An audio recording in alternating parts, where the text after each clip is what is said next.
পশ্চিমবঙ্গ বিধানসভার বিরোধী দলনেতা হলেন তৃণমূল থেকে বহিষ্কৃত ঋতব্রত বন্দ্যোপাধ্যায়।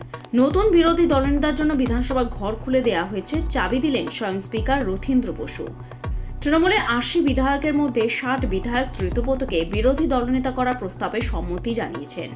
এদিন ঋতব্রত বলেন, আপাতত ৫৮ জন, আরও ২ জন আছেন যারা এখন রাজ্যের বাইরে আছেন, তাদের সমর্থন এলে এই সংখ্যা ৬০ হবে। পাশাপাশি তৃণমূল নেত্রী মমতা বন্দ্যোপাধ্যায়কে পরামর্শদাতা হওয়ার আবেদন করলেন তৃণমূল থেকে বহিষ্কৃত ঋতব্রত। অভিষেক বন্দ্যোপাধ্যায়ের সঙ্গে তাদের দূর দূরান্তের সম্পর্ক নেই বলে মন্তব্য করলেন তিনি। ঋতব্রত আরও জানিয়েছেন, বিধানসভায় মুখ্য সচেতক করা হয়েছে আখরুজ্জামানকে, ডেপুটি লিডার করা হয়েছে ৪ জনকে, জাভেদ আহমেদ খান, সাবিনা ইয়াসমিন, শিউলি সাহা এবং সন্দীপন সাহা। তাদের সমর্থনে চিঠি বিধানসভা স্পিকারকে দিয়ে দেওয়া হয়েছে। ঋতব্রত আরও বলেন, বাংলার মাটিতে মানুষ রায় দিয়েছেন আমাদের বিরোধী আসনের জন্য, সেটা মেনে নিতে হবে। আমি বস নই, আমি বসিংয়ে বিশ্বাসী নই, আমরাই বিশ্বাস করি। সব সিদ্ধান্ত আলোচনা করে নেব আমরা।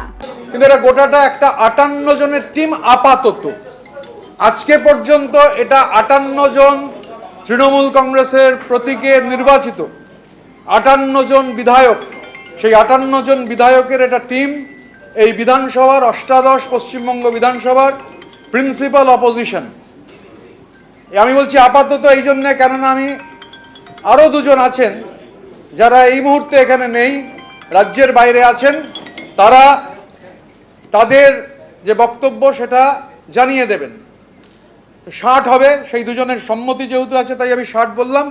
রঘুনাথগঞ্জের জনপ্রিয় বিধায়ক আখরুজ্জামান, তিনি চিফ হুইপের দায়িত্ব পালন করবেন এবং ডেপুটি লিডার হিসেবে ৪ জনকে আমরা ঠিক করেছি, তারা ডেপুটি লিডারের ভূমিকা পালন করবেন। রাজ্যের প্রাক্তন মন্ত্রী, বহুবারের বিধায়ক, বর্ষিয়ান রাজনীতিবিদ শ্রী জাভেদ আহমেদ খান, রাজ্যের প্রাক্তন মন্ত্রী শ্রীমতী সাবিনা ইয়াসমিন, রাজ্যের প্রাক্তন মন্ত্রী শ্রীমতী শিউলি সাহা এবং সন্দীপন সাহা, এরা ৪ জন ডেপুটি লিডারের হিসেবে ভূমিকা পালন করবেন। আমরা যারা এখানে তৃণমূল কংগ্রেসের প্রতিনিধিত্ব করছি, আমরা দায়িত্বশীল বিরোধীর ভূমিকা পালন করব, সদর্থক এবং গঠনমূলক বিরোধীর ভূমিকা পালন করব। এদিন সকালে ঋতব্রত বন্দ্যোপাধ্যায়কে বিরোধী দলনেতা হিসেবে চেয়ে বিধানসভা স্পিকার রথীন্দ্র বসুকে চিঠি দেন তৃণমূলের বিদ্রোহীরা। ওই চিঠিতে ৫৮ জন বিধায়কের সই রয়েছে। ব্যুরো রিপোর্ট, লটারি সংবাদ।